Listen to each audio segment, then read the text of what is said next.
ये कहानी है राजन की। राजन चतुर्वेदी, जो कि एक कंपनी में असिस्टेंट मैनेजर थे।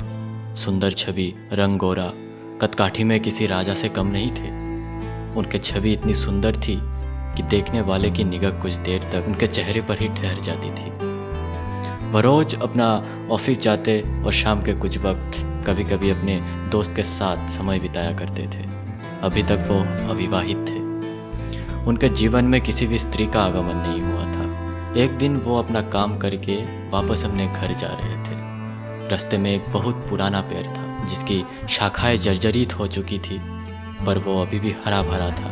गर्मी के कारण थकान से चूर राजन कुछ देर उस पेड़ के नीचे छाया में बैठकर आराम करने लगे। कुछ ही देर में ठंडी ठंडी हवा के कारण उनके आंख लग गए और सपने में उन्हें एक स्त्री दिखाई दी जिसकी रूप बड़ा ही मनमोहक था। कामशास्त्र में वर्णित स्त्री के 4 वर्ग, पद्मिनी, हस्तिनी, शंखिनी, चित्रनी, वो सबके प्रतिनिधित्व करते थे। धनुष जैसा प्रकटी, लोभक लोचन, तीक्ष्ण नाशिका, रस भरे अधर, सुरहिदार दम्र मध्य कटिनिदम, बेहद आकर्षक, और इसके शरीर से भीनी भीनी सुगंध आ रही थी जिसकी ओर राजन सहसा ही खींचा जा रहा था। ऐसे लग रहा था कि वो सिर्फ उसके लिए ही आए हैं। कुछ देर बाद राजन के दोस्त नितिन ने उसे पुकारा, राजन, घर नहीं चलना? आज यही सोने का इरादा है क्या? एकाएक राजन का नींद टूट गई और वो हकपकाते हुए उठकर बोलता है, कहाँ गई वो स्त्री? नितिन बोला, कौन स्त्री? शायद तुमने सपना देखे थे, तुम्हें अब शादी कर लेनी चाहिए। और जोर जोर से खिलखिला उठा। राजन ने कहा, हाँ, शायद मैंने सपना ही देखा था। कैसी भीनी भीनी सुगंध थी उसकी काया में, मुझे अभी भी उस सुगंध का एहसास हो रहा है। दोनों अपने घर की ओर चल दिए। दूसरा दिन अमावस का दिन था। रात्रि में दोनों अपने काम निपटा कर अपने घर की ओर चले। तब राजन को उस पेड़ के नीचे वही स्त्री दिखाई दी जो उसे सपने में दिखी थी। अचानक वो उसे देखकर चौंक गया। नितिन ने कहा, चलो भाई, बॉस आने वाली है, तुम कहाँ खो गए? नितिन की बात सुनकर राजन बोला, तुम चलो, मुझे कुछ काम है, मैं अभी आता हूँ। नितिन के जाते ही राजन उस पेड़ के पास पहुंचा और स्त्री को बोला, सुनो, तुम्हारा नाम क्या है? तुम इस तरह इतनी रात में इस पेड़ के नीचे क्या कर रही हो? कहाँ रहती हो?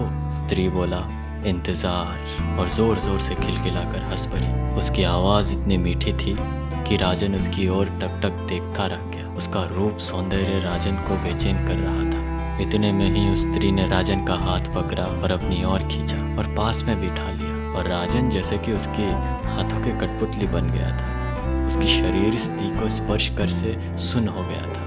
तभी स्त्री ने बोली, मैं अनाथ हूँ और मेरा नाम मोहिनी है। इतना कहकर राजन की ओर बड़ी ही आशा की दृष्टि से देखने लगी। राजन ने कहा, तुम यहाँ इस तरह क्यों बैठी हो और अब तक कहाँ रहती थी तुम? मोहिनी ने उसे कहा, क्या करोगे जानकर? अब तक अनाथालय में रहता था, लेकिन जो अनाथालय चलाते हैं उस मालिक की दृष्टि मुझ पर पड़ गई और वो मेरे साथ जबरदस्ती करना चाहता था। और जैसे तैसे मैं उससे खुद को बचा के आया। और इतना कहकर वो फूट फूट कर रोने लगी और धीरे से राजन के कंधे पर सर रख दिया। और राजन बस उसे एक तक देखे ही जा रहा था।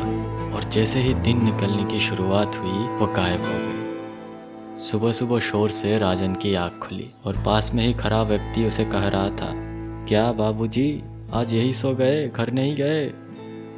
राजन उठकर अपने घर की ओर चल दिए और जल्द ही नहा धोकर अपने ऑफिस पहुंच गए। राजन का मन आज काम में नहीं लगा।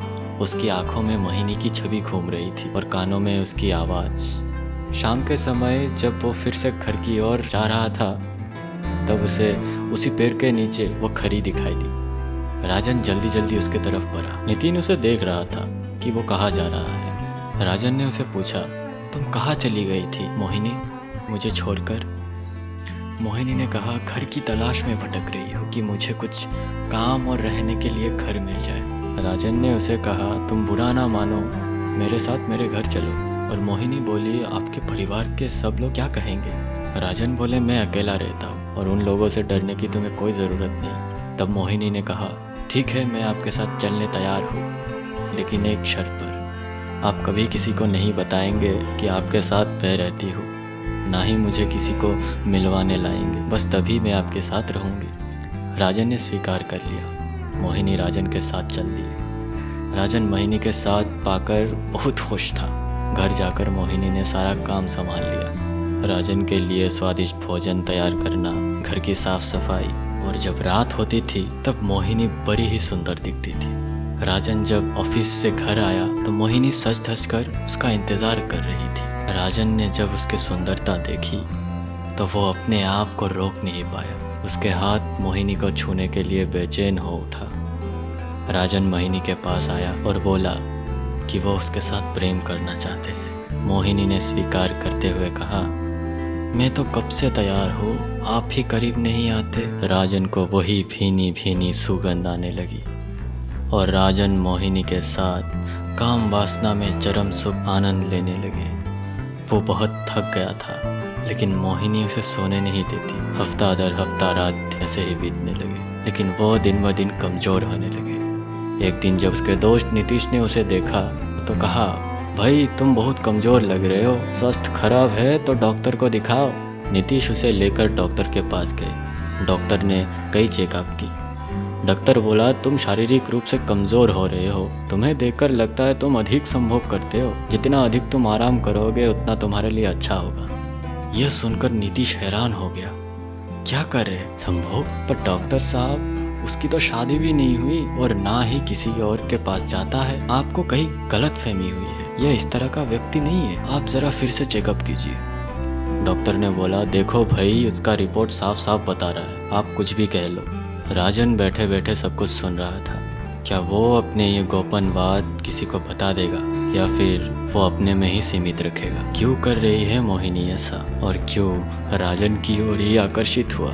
अगले भाग के लिए आप हमारे चैनल को सब्सक्राइब कीजिए और जुड़े रहिए हमारे साथ ताकि सबसे पहले अगली भाग आप तक पहुँचे। गुड बाय, हम फिर मिलेंगे सैटरडे एट 9 PM।